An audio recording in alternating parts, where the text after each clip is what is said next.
Welcome to selfdiscoverymedia.com, where we discover the communities that are making a difference in the lives of others. Our self-discovery is something we are all making on our life's journey. Here you will find the people that will be your guidance, that will be your inspiration, that will be there for you in support on your journey of life. Do enjoy. Our next show is... Good morning, good afternoon, and good evening, everybody. Welcome back to another edition of Their Story Matters right here on selfdiscoverymedia.com. I'm your host, Sarah Troy, and my guest today is Jackie VanCampen. She used to be with us here as a host, and if you go back to past host shows, you'll see all her wonderful wise shows that she had there. But she's taken a different direction in life and led her down a different path, which we will discuss. But what we are here to discuss today is an article that she wrote that just kind of blew my mind and felt that it couldn't just stay as an article, it needed to be addressed. And I'm going to read just snippets of it right now and kind of go back to it through the show. But it started off like this. I grew up in a country where sexual activity at the age of 12, 13 was normalized.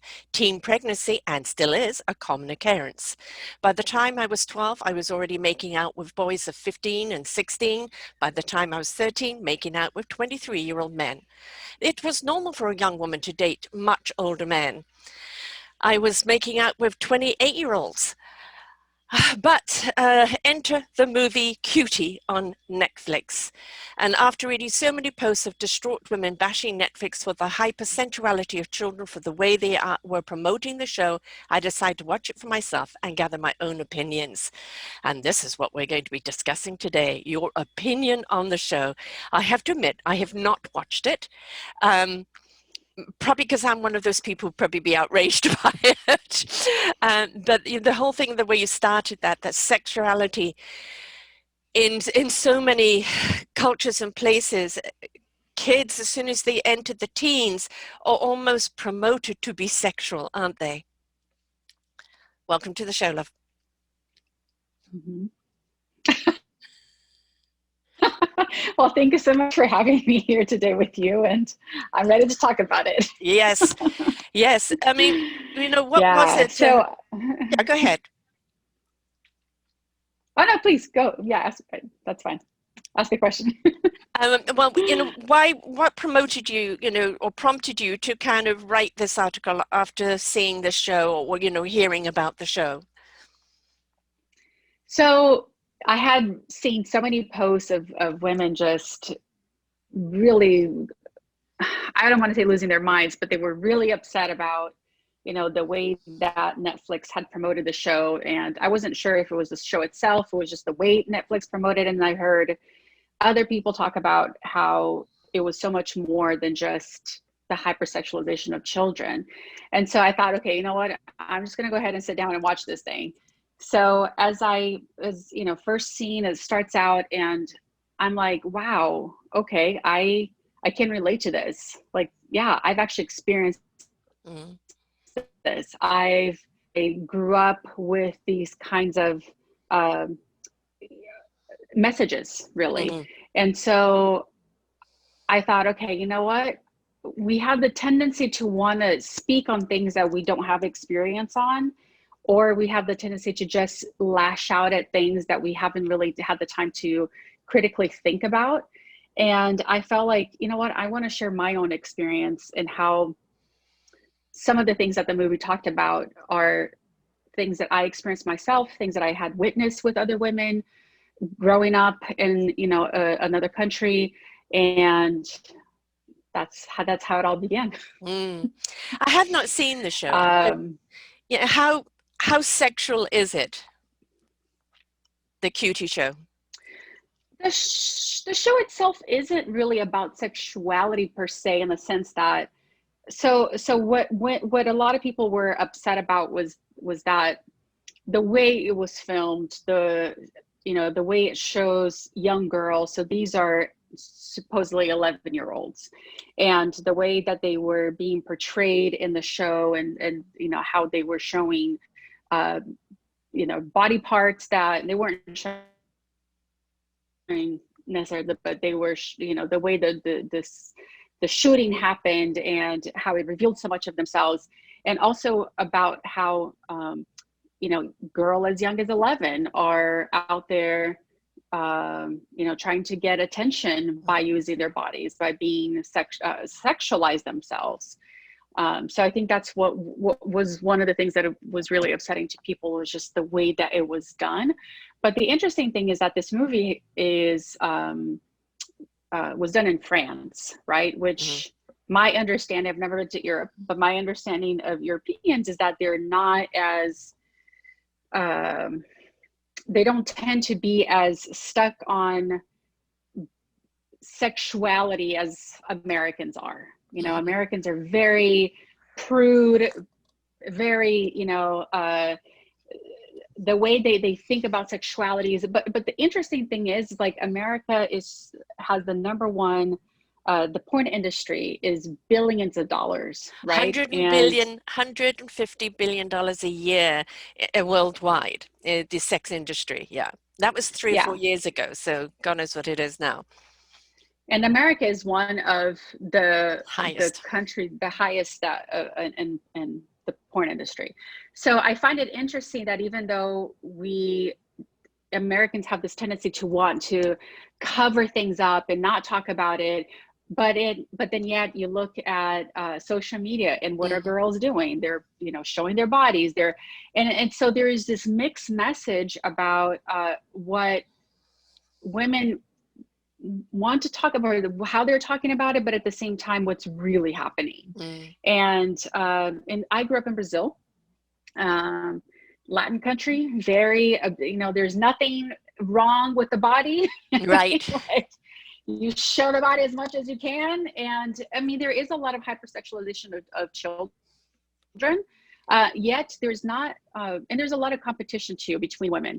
And I find it interesting too, because it also has to do with socioeconomics. Mm. Um, and women at that time when I was growing up and before, you know, women didn't really have a lot. I mean, women worked, but it wasn't very common. A lot of women stayed home and they were raising families, and so a lot of women depended on men Mm-hmm.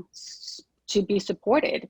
And so I grew up in a household where my mom was 16 years younger than my stepdad, Mm. and she was also 16 years younger than my own father.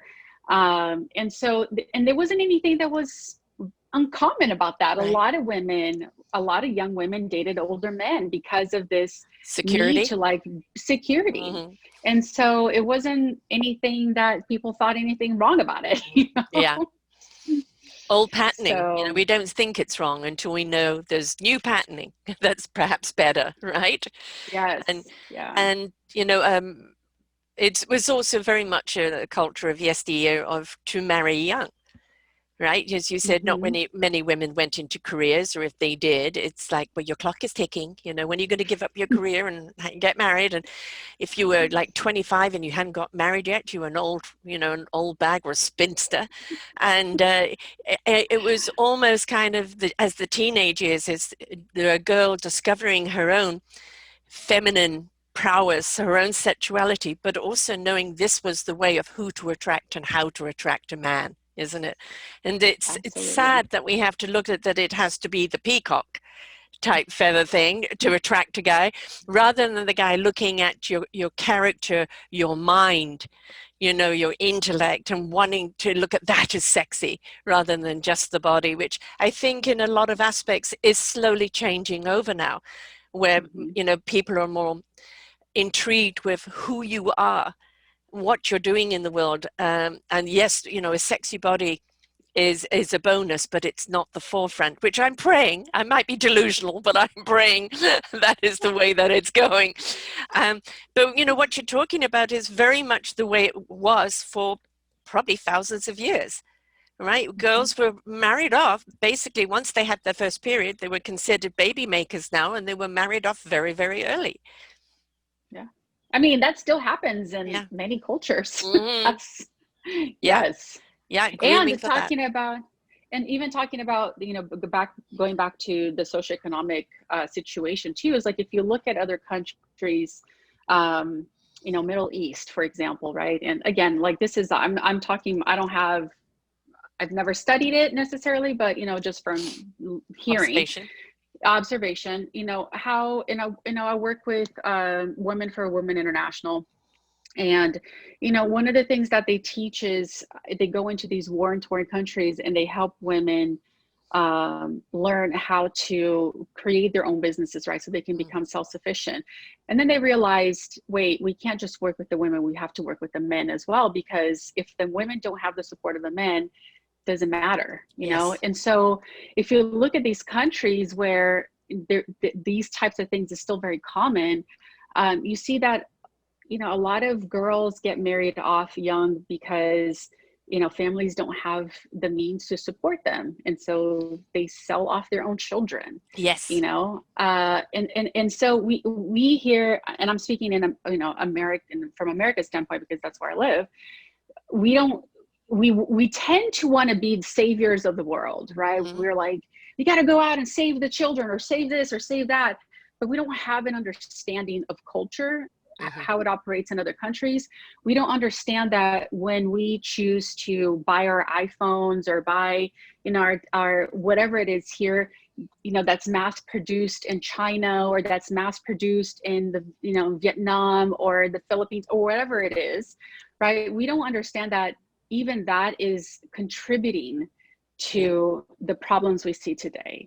We're so about like my immediate gratification. I want to save everything. I want to save the world, but I'm not willing to give up my gratification if that's, and even like coming back to the children of the border, right? Children who are in cages right now. No one talks about that. Let's talk about all the other children, but let's not talk about the children who are incarcerated right now, who are being sexually abused. Yes.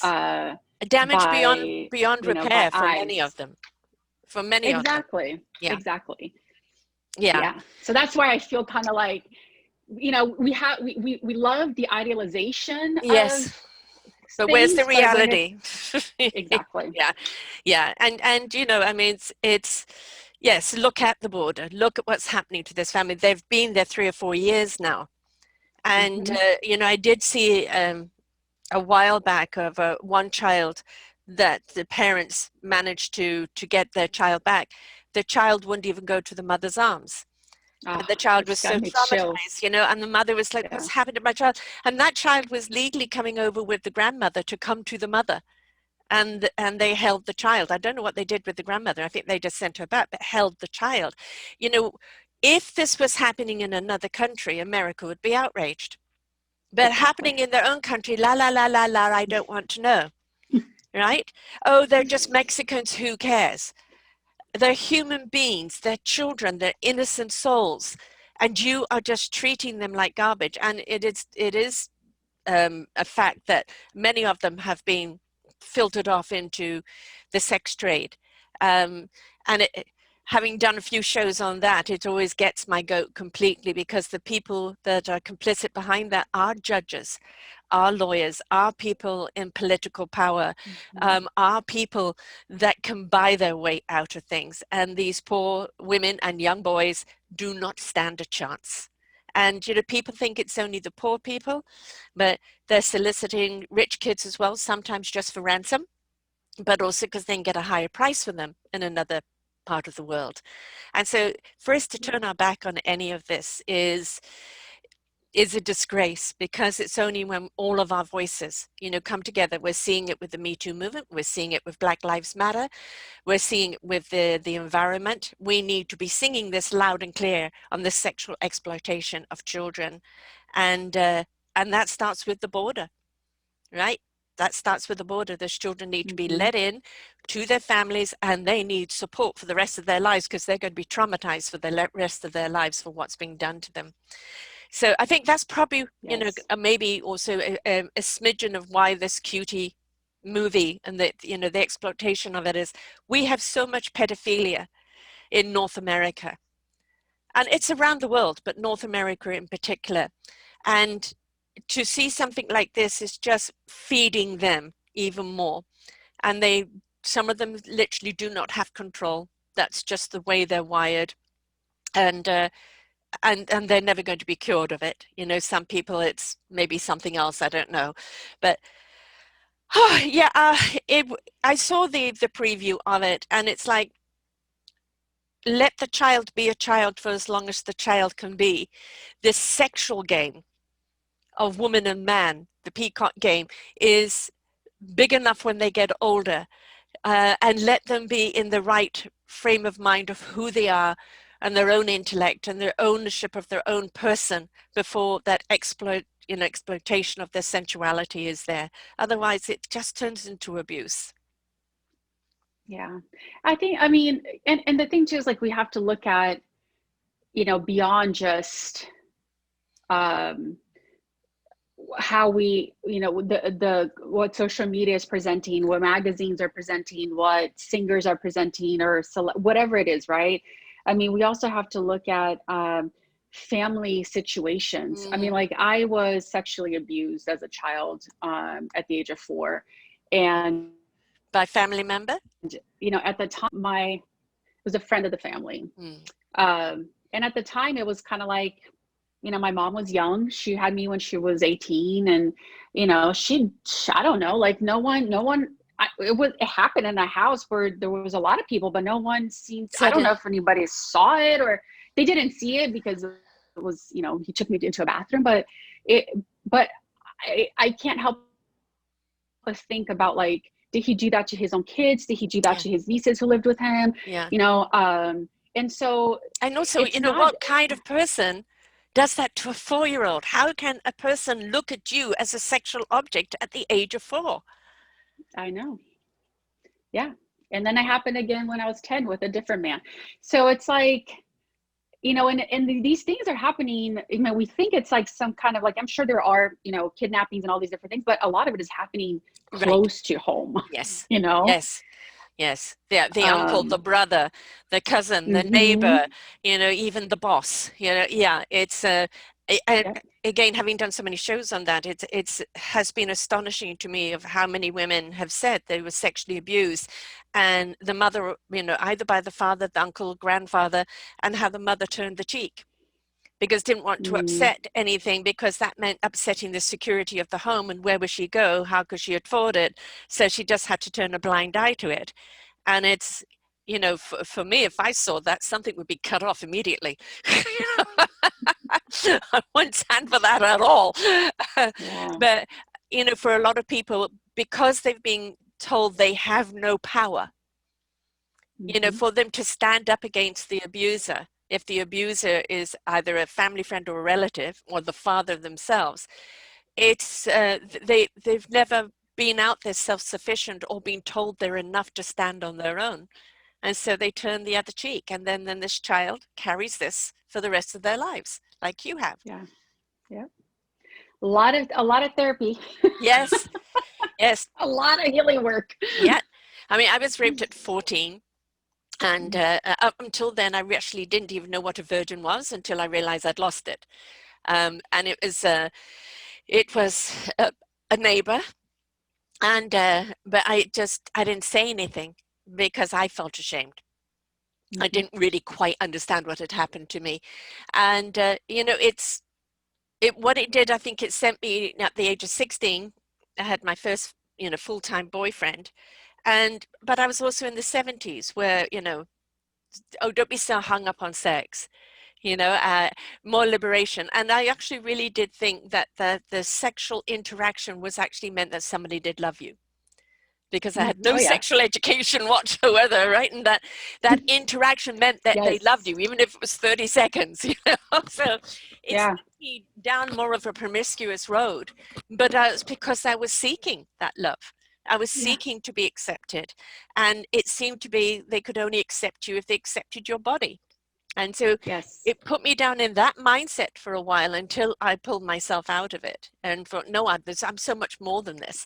But you have to get to that stage, don't you? When you go, I am more than this body, see me, Yes. see me.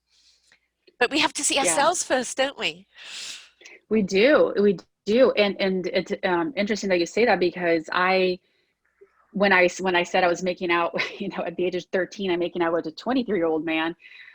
It was that, and I don't know, like I'm still not sure if it was a consequence of being sexually abused, and the need to all of a sudden now need attention from older, Mm-hmm. older men, or if it was just, I don't know, I'm not exactly sure, but there was this craving that I Yeah. had, like, I'm validated, my worth as a human being is validated when I can make someone fall for me, when Right. I can use myself Mm-hmm. to, attract this person, and that way I know I'm loved. Yes. And for my whole teen years was like that, Mm-hmm. always, like, always craving that. I mean, like, it's funny, I tell my kids, I'm like, I'll tell you, I was never into drugs, but man, boys were my drugs. Yeah. That Yes. attention, that Yes. craving for attention, like, I need to feel like I'm loved, and Mm-hmm. this is how I feel loved. Until, one day after my first marriage, I was like, what the hell am I doing? Like, why do I keep placing my happiness on these men, Yeah. wanting them to love me so I can feel worthy of myself? And that's when I went through, after my divorce, I went through this whole journey of self-love. Like, okay, what does it look like for me to love myself without, and not needing all this outside validation to know that I'm worthy of being here. And, it's been a 20 some year journey, Yeah. that I'm Yeah. still learning things about myself and still working through things. But wow. And it And, is I have three daughters. right. Uh, You don't want them repeating the same pattern. I was just going to say, I Mm. have three. No. And, I see some of those things in, a couple of my kids, and I'm just, okay, I see it, like, but now, unlike when I was growing up and not being able to talk to my mom about this, probably because she didn't know it either. Right. Yes. But being able to have open dialogue with my children, I think that's what's made the biggest difference, Mm-hmm. and who I was as a child versus who I am as a mom, and being able to offer that to my girls. Yeah. Yes. I But have two daughters as well, and I remember actually telling them in their other kind of high teens that I had been raped when I was young, and it horrified them. And I said, the reason I'm telling you this is I don't want it happening to you. I want you to understand that it's great to have all this attention from boys, right? But don't put yourself in a position where you can't get out of it. And be aware of it.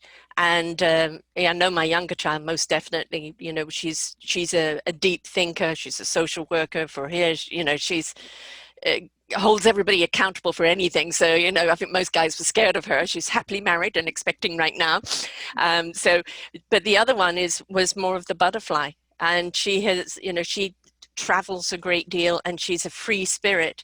And a lot of people misconstrued what the free spirit is, because that was me. I was a total free spirit. I don't care what sex you are. I'm going to enjoy the conversation with you because I want to have a conversation with you. This isn't a come on. Right. This is just a conversation. It's not an invitation. And I am 100% single right now. And who knows if I'll ever meet anyone. But it's still hard just for guys for me to have just a conversation with them, and it's not an invitation.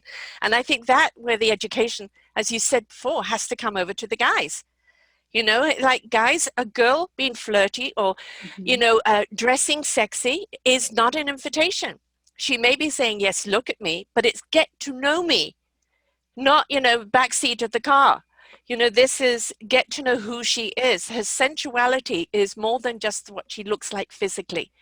It's in her womanhood. It's the way she looks at life. It's in Mhm. her intellect. Know the whole package.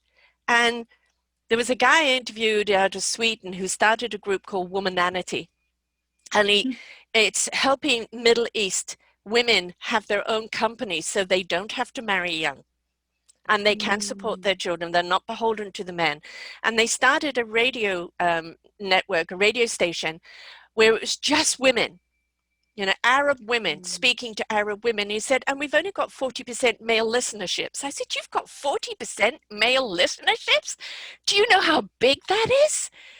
That means 40% of these men are being educated by listening to the women, and the women stating what they want from a man, right? I mean, it's Yes. mind-blowing, but we need more of that, don't we? We need, Yes. we bash the men, but all the men are doing is following the pattern of their forefathers. So, with the Mhm. Me Too movement is, no, I'm sorry, this is not acceptable anymore. Those days are gone. You've got, as they Yes. say, keep it in your pants and start looking into her eyes, not the boobs.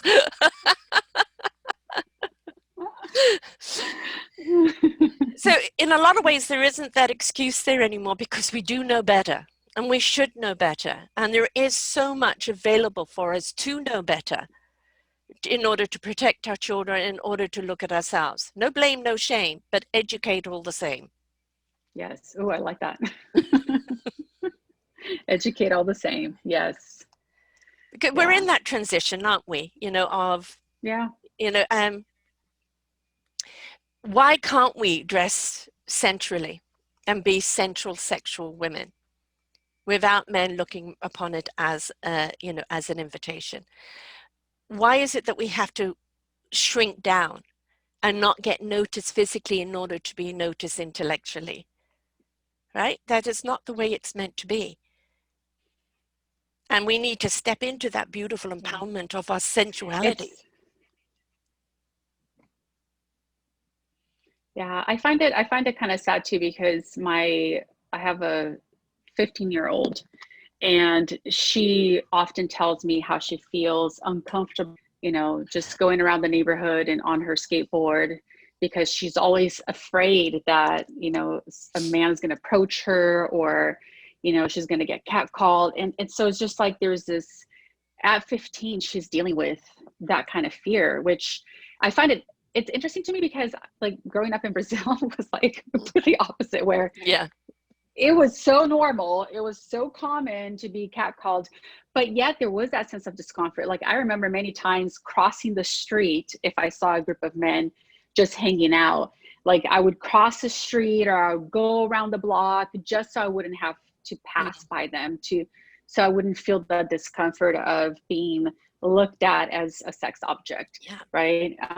And so I think there is now, with the Me Too movement and women really being more willing to educate themselves, but also honor themselves. Because I think it kind of goes back to that, like, I need to honor myself first, right? Yes. Because if I know my worth and if I know that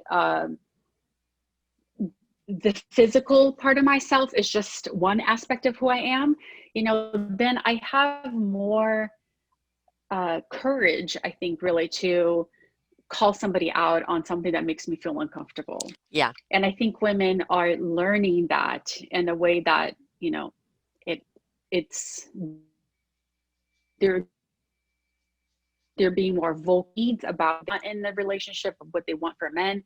And I think men are also learning. It's like a two-way type of thing. Like you said, they've come from this mentality of what they learned in the past, and women who, I don't have sons, so I don't know what it's like to raise boys, but women are out there raising boys. Hmm. And so,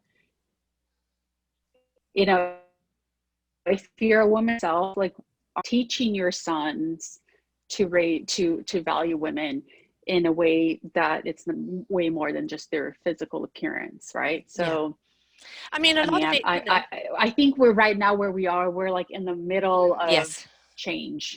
We're in the middle of the shift on many levels, on many, many levels right now. I mean, the universe gave me a saying about 3 years ago, the universe here is to shake us up, to wake us up, for us to step up and change it up. And that's not just to do with the environment or the Me Too movement or Black Lives Matter or politically, it is everything. It's just saying, Yes. human beings, the way you're going, it's pure destruction. And you're just going to have to Hmm. change your ways all across the board. And I think it is the COVID has been a great time for many people to stop and reflect. Reflect, is this working for me? Do I want to continue down this path? Is this a time to review and renew? And I think it's a great time for us to stop and pause and really look at our lives and going, do I like who I am, where I am, and what I'm doing? What can I do, to embetter myself, man or woman? And, a huge big word that's come out as a leading mantra is kindness. Kindness Mm, towards yourself and kindness towards others, because it opens up a total different chakra, a total different energy when you choose to be kind to other people. And that means to you too, because you find so many things that you've been beating yourself up for. You just throw a blanket of kindness on there and go, that's what you knew at that time. Don't beat yourself up. You know better now. Be kind right. to oneself, right? So Yeah. I think we're in that healing stage, aren't we? We know what's wrong, but how do we put it right? And we're in that inquiry right now of how to put it right. And so let's be kind and caring towards one another, and not bashing towards ourselves or each other. Yeah. And well, it's, I, I, I've lived in this country for 27 years now. And I don't think I've ever seen, I mean, I know at other times it has been this way, but in my lifetime of living here, I've never seen anything quite like what's happening Yeah, today.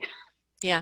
And in the division that's Oh, created. And it's like, sometimes I don't even know, like, I feel it, to me, what it feels like is there's like multiple realities. People's realities are all clashing into each other, because sometimes I feel like, how can you not see this? Or how right. can you, and it's mind boggling.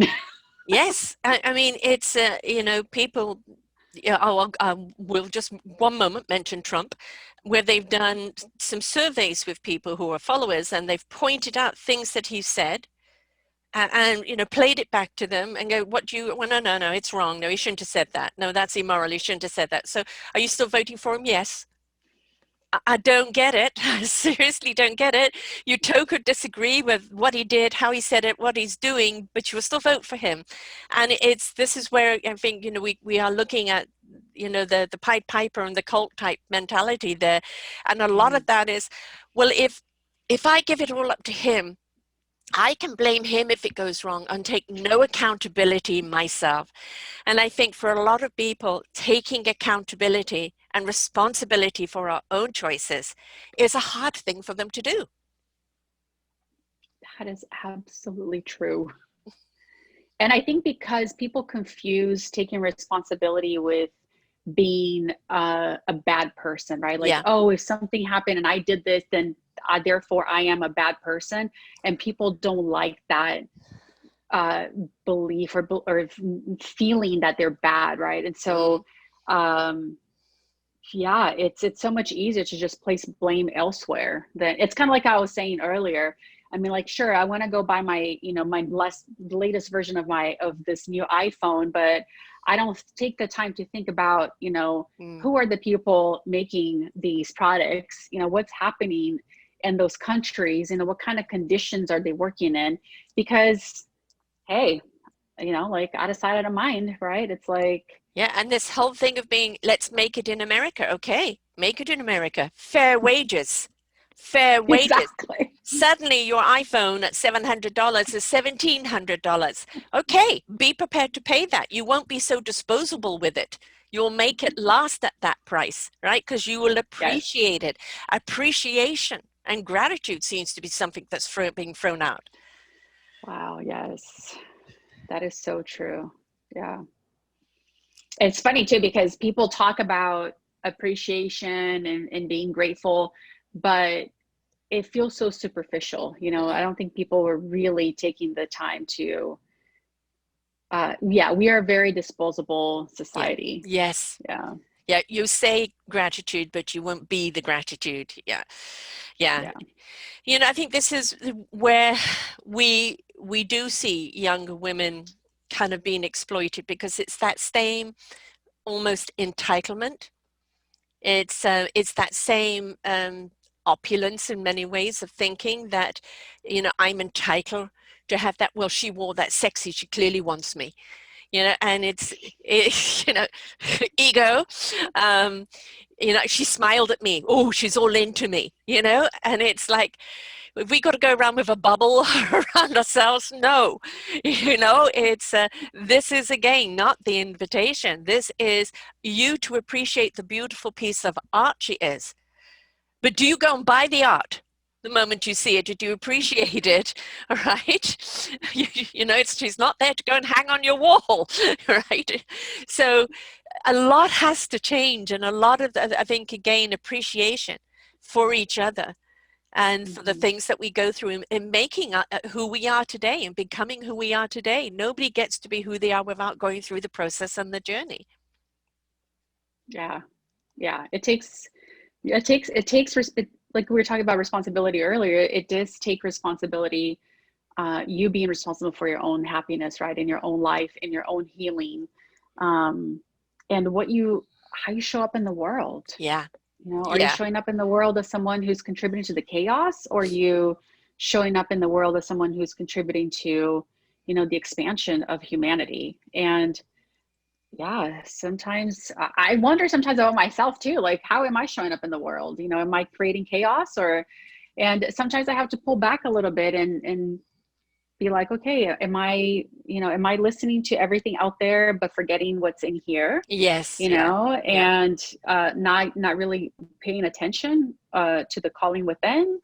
So it's I think living in this society today is with the influence of social media, with the influence of, I mean, information is misinformation and information that's coming to you all so rapidly. It's called And saturation. oh my goodness gracious. Yes. Enough. Yes. You know, where do we have time to think for ourselves, deduce for ourselves? You know, again, that's where the pause comes in. But, you know, you saying that, you know, you don't know what you're contributing. I'm just going to let everybody know what you have contributed. You had shows on here, which is going to be on your posting, so people can go back and listen to them. But also, you're an author of Letters to My Daughter, A Mother's Journey of Healing and Transformation, a co-author on Miracles, Momentum, and Manifestation, Unleashing the Secret Powers of Having a Life You Desire, and the Little Black Book of Fitness, and an album titled Jackie VanCampen's Soulful Expression, which has debuted 10 on Amazon and has touched many people. And the fact that you're a medium, a direct channeler, and an energy healer, and a motivational speaker, and founder of the Wise Hearts Within. So, you know, you're more than contributing out there, love. You're more than doing your thing to change lives. So let's not worry about that. But even though you're doing all of that, it gives you that roundness to be able to look at something not just from one face, but able to look at it from other perspectives as well. And it's even you knowing how to use the energy and how to use the healing, you still know it's always a work in process, isn't it? Oh, yes. Yeah. I think that it's arrogant to think that because we've arrived at a certain, start the space in our lives, or we healed something, that we're done, Right. and it's like, as long as you're breathing, Mm-hmm. there's still more to learn about yourself. There's still more to evolve, because that's the thing, like, we're constantly evolving. Yeah. And I believe too that my evolution and my healing isn't just for me. Mm. It's for my children. It's for my my mother who's not here anymore. It's for my grandmother. It's for, my grandchildren. And it's to think that I'm living this life just for myself. Yeah. It's pure arrogance. I'm here to learn for myself, but I'm also here to, um, and the word help to me kind of sometimes feels a little, I don't know, arrogant, but I'm really here to show other people, that you can have a happy life, despite all the stuff that goes on. You can still choose joy. You Yeah. can still choose kindness. You can still choose, love, and you can still choose light, and all these different things. And yeah, it doesn't mean just because you choose all of that, or because you heal something, that you're not going to, have an issue in your life again. It's that you have the ability now to Yeah. perceive and have a different perspective about things that happen to Yeah. you, or with you, around you. Yeah. Well, you've got a pack of skills and tools now. So, you know, Yeah. when you come face to face with something, you now literally have the tools and the knowledge to use it. And if that isn't enough, you know whom to go to, because, you know, this is another thing Yes. you know, it's, yes, we're walking this path on our own, but along this path are people all aligned that have skills and tools and wisdom to share with you. And if you meet somebody along that line, or you're drawn to a podcast, you're drawn to an article, you're drawn to it because it speaks to something you need to address at that time. So stop and address it. That's what that coach, that counselor, that person is there for. They've got an answer for you at the time on this particular journey of your life. But nobody can walk this journey for you. There is a show out now called Brave New World. And it's a world where there is no family, no relationships. Everybody is just with each other, and they pop a pill to make them happy all the time, right? And it's like, oh, wouldn't we love that? I don't have to worry about a thing, just pop a pill. But it's showing how that's wearing off, and people are beginning to feel suicidal. You know, so there is no popping a pill. Where if you want peace and joy, it is facing what you have to face. Strength, courage, those inner ability to overcome and go through, and then be a beautiful person on the other side. That is where you want to be. That's the magic pill. Ooh, yes. Amen to all of that. A lot of it is perception, isn't it? As as we talked about, the chaos, I call it the hysteria that's going on right now, the saturation, blah, blah, blah, blah, blah, blah. And it can really depress you. You're an empath as well. I am, and it's really taking some heavy physicality to push that away and not take it on, because I'm feeling the discombobulation of everybody that's out there right now. But we have to go and then put ourselves in a place that we know that will nurture us and re-energize us and calm us, because otherwise it's too easy to get caught up in the whirlwind, isn't it? Yeah. And that happened to me earlier this year, especially after the death of George Floyd. And I was feeling so much anger, and I was like, can't believe, we're 2020, we're still dealing with it. I mean, like, I was so I hadn't experienced this level of anger in so long. Like, I developed this pain in my shoulder. I had to see, a therapist. I had to see a massage there. I mean, like, it was crazy. And then finally, after a while, I thought, you know what? I need to kind of take a step back and really think for myself, like, what is really important here for me? Like, I'm out here listening to everybody else's opinions about everything that's happening. Like, I need to come back here because I know that my business is called Wise Heart Within. Like, why am I not listening to my own wisdom? Exactly. So I had to take a break from social media. I had to kind of come back to myself and my center. And I thought, okay, there is a place and time for anger. I'm not saying like there isn't. I think there is a time and place for rage. Sometimes you have to have that in order to get things moving, but that's not an energy that really is transformative. It creates change, but it doesn't transform. Right. And so I felt like, what do I choose? How do I choose to show up in the world that's actually going to bring, in the long term, not just immediate change, but in the long term, like, how do I want to see the world? How do I want to participate in this world? And I really had to kind of come back to myself, and I'm like, okay, I am someone who channels, for love. So I need to come back to that. That's how my contribution is going to be to shifting the energy in the world. Yeah. And people don't understand that about the energy, is it? Sending it out the love. But I had to be there. Yeah. Yeah. I understand what you mean. I mean, a few weeks ago, I had to do a show of rant and rave. And I said, because I do my own show every week too. And it's like, I'm sorry, this is a rant and rave. I've got to get it off my chest. I have to spend it. I'm just like, so I need to get it off the chest. And normally whatever I address, I always produce a solution to. And I still did on this one, but it was, kind of getting it out there. And we do need to look at something of how to express that rage without that rage becoming all consuming and stopping any form of creativity, to resolve it. And it's like, as you said, sending out the love. People don't understand sending out energetic love is something you don't see. Maybe another person has no idea where it comes from, but it elevates the frequency.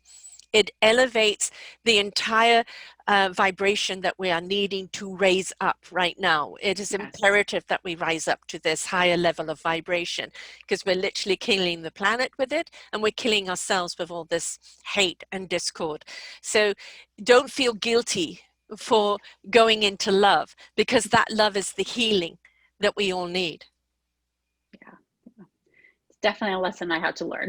Yes, I hear you. I said the rage is then, and I've got to go back into what we, what is the contribution that is going to be the solution, and Yes. feed that. But now and again, you do have to kind of let it out. Otherwise, you will combust. And it's only human to react against such Mm-hmm. atrocities that we're seeing there. And, I have another new word of actionism is the new activism. Activism is Mm. shouting about it. Actionism is doing something about it. And it's Ooh, I like, that's peaceful amazing. I love that. protesting. Peaceful protesting, the intolerance, holding people accountable, millions of letters being written to the police force or to the government or to this, to that. There are ways we can take action, and we can do it without the hate. We can do it without the pitchforks. We can certainly do it without the guns. We can do it with a higher level of love, accountability, compassion. And I think that's right now, America is needing compassion. It's needing compassion because all the people that are in the hate rhetoric are obviously hating something within themselves and their own lives. Mm. So Yes. let's help heal them. Let's send them love so they can face whatever their own demons are and find that love and the courage and the strength to come out of it. And for those that won't, we can't help them, because you can only help those that are willing to help themselves. Just send them love. That's it. Yes, that is Send them so love. true. That is Yeah. so true. Everybody has to be ready, right? Ready to take the journey. That's a lesson. Yes. Yeah, that's a lesson I had to learn too. Like, Jackie, you're not here to like tell people what to do or change their minds. You came here to be you, Yeah. and you came here to be the love that you came here to be. So be that. And it's arrogant for me to think that I'm here to save people. That's not my job. My job is to be me. And, through that expression of the highest part of myself, that expression of whether you call it God or source or whatever, like I get to be that channel for that to come Yes. through me. Yeah. And in that being myself in that way, then I can affect the people who are looking for Mm. also being themselves. So whew, that was a lesson to learn, let me tell you. Yeah, and of course we do want to fix people, and we get attracted to broken people because we're wanting to fix people. And what we did is no, fix yourself, because in that radiance of your own self-love, it will transcend out and touch other people and show other people, well, if she can, I can. And then be the love that they're needing with the tools and the wisdom that are on the way. Because you can guide people, right? You can even teach people new skills, but you can't be their love. You can just show them how to love themselves by the example of how you love yourself. Yes, beautifully said. Imagine if we all stepped into self-love, where we would be right now. Imagine. Well, not here, but it's one of those things too, right? Because it's a pendulum, and I always Yes. think about how sometimes we go so far one side, then we go so far the other side, and then we come back to the center. Yeah. And I feel that's what's happening right Yes. now. It's like, and now we're kind of like trying to come back to this middle ground, and we are learning how to do that. And sometimes it happens through these breaking down of systems, right? It's Yes. breaking down systems within, breaking down systems without, because you don't find that self-love without going through the shadow, Right. right? The You disruption. don't do it through Yeah. just No. smiling with the No. disruption. Exactly. Yeah. So, Yeah. Hagler's and disruption. it's painful, It but it's is worth painful. it. I mean, it's like house cleaning, it's like you feel so good afterwards, but during it, God, how did I accumulate so much mess? So look upon it as house cleaning and housekeeping, because, messes will still find a way to be a mess if we don't keep housekeeping. So we've got to look at our own housekeeping with our own hearts, souls, and spirits, don't we? I like that. That's great. How do people get hold of you now, and what are you doing? What services are you offering? So I do intuitive readings, and I do direct channeling. So I invite their guides and my own guides, my beings of light, and I actually use my my voice, my body, you know, to let the spirits come through me and channel through me. So I do that. I do mediumship. So, you know, people who lost loved ones, I'm that bridge for people to connect with, you know, someone who they lost. And I'm in the process of actually starting to write a new book, which I'm very excited about because it's been a long time. And so you can find me. I have a website. It's Jackie, JACKIE VanCampen .com, and that's where you can find there's a downloadable audio meditation there to act, you know, to tap into your love energy. So there's information there. I also have another website. It's wiseheartwithin.com, and I have more services there too as well. And I'm on Facebook, just Jackie Barros, BARROS VanCampen. You can find me there as well. I deleted my Twitter account just because I can't stand Twitter.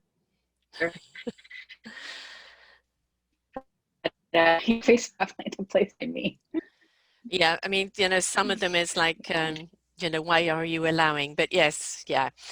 You know, life is an algorithm, isn't it? And it's what we attract. You know, what we put out is, you know, what we attract. What we attract is what we put out. And we have to be mindful, but most importantly, we need to be heart and soulful. Because if we're not coming from our hearts, we're going to have confused minds. So tapping into our heart is very important, isn't it? I don't know if you froze there for a moment, so I'm not sure if you heard them. Yes, absolutely. Tapping into our heart. You know, that was your first brain. Yes. Oh, yeah. Yes, it was your first brain. Yeah. And I was just gonna say, you know, the heart was the first organ, right? It's the first brain. So. And the heart and soul have their own intellect. They have a divine intellect, an intellect far more superior than our mind, right? So, you know, it's absolutely, it's the soul wisdom to the heart knowledge, to the spirit action, and to the mind knowing what it needs to know when it needs to know it. So yeah, so open up to it. So if you want a reading, or you need to speak to a loved one, or you're just needing some kind of guidance and help along the way, Jackie is there for you. Jackie VanCampen.com, and you can reach out to her there. And then here on selfdiscoverymedia.com, just put in Jackie VanCampen. All of her shows that she did here before will be there. Plenty of wisdom there as well. And you know, thanks so much, Jackie. You know, when I saw that article, which is here on the blog, you know, it was something that really kind of caught me, because it's so many people's stories, and it's we're brought up to be ashamed of it. And no, we were living in that now, and we realize that now is not a good now for anybody. And so the only way we can rectify something is to recognize there's a problem, right? Yes, and absolutely. And so there's no shame and blame on you. You were a victim of the society's circumstance. So what we have to look at and go, no, this can't be acceptable anymore in the future for anyone, right? Exactly. Yes. Thanks so much for sharing with us here today, love. Thank you. I appreciate the time. Thank you. I appreciate the article and the candor. So take care of yourself, and to everyone else out there, remember, what we put out is what people perceive. Put out the love and self-confidence of oneself, because you've been willing to take the journey, and that is what you will attract. Until next time, bye for now. We hope you enjoyed the show. We look forward to bringing you more shows. Please go to selfdiscoverymedia.com/shows, and you will see the incredible lineup of genres and shows that we have for you. We are here to make a difference in your life. Thank you for listening.